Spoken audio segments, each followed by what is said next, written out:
Hi, I'm Callie Edwards, and today I'm talking about Chapter 2 in our book. Chapter 2 is mostly about the stages of development with morals.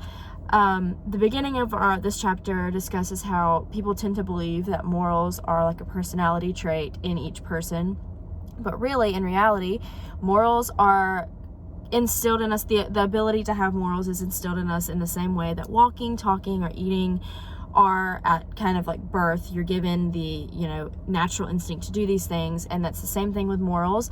And morals they grow upon, and they are based off of your experiences in your lifetime.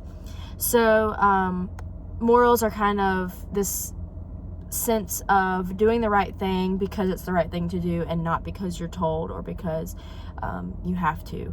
So the first stage of moral development is when you're like very young and you're learning from authority or from a parent, or guardians. So you do things not because you know better or because you're doing them for the right reasons. You're doing them mostly because you're trying to not suffer the consequences of doing the opposite action. So as a child, you will clean up your room, but not because you want to live in a clean space necessarily, but mostly because it's instilled in you that if you don't do this action, you will face the consequences from a parent or a guardian who told you to do so.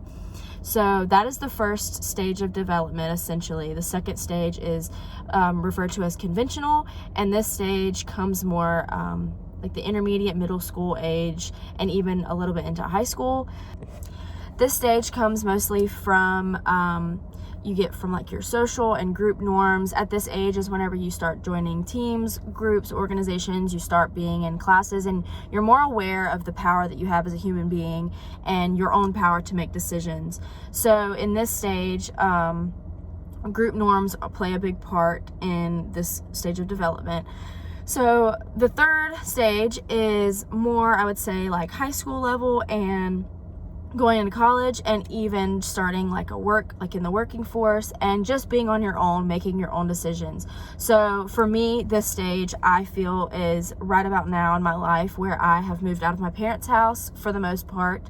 I live with people my age as my roommates, and I am responsible for my actions at this point. So instead of in high school or middle school, where I had a parent telling me that I shouldn't stay out late and that I don't need to stay out late because tomorrow I'm going to regret it because I have to wake up early and go to class or go to practice. At this stage in my life, I have to make that decision for myself, and it's not something that I have someone else telling me is right or wrong. I have to just have it instilled in me, and through my experiences, I know that if I stay up late, or if I don't do an assignment, or if I do something that is like legally wrong, I could affect people around me, I could affect myself, I could affect my future negatively.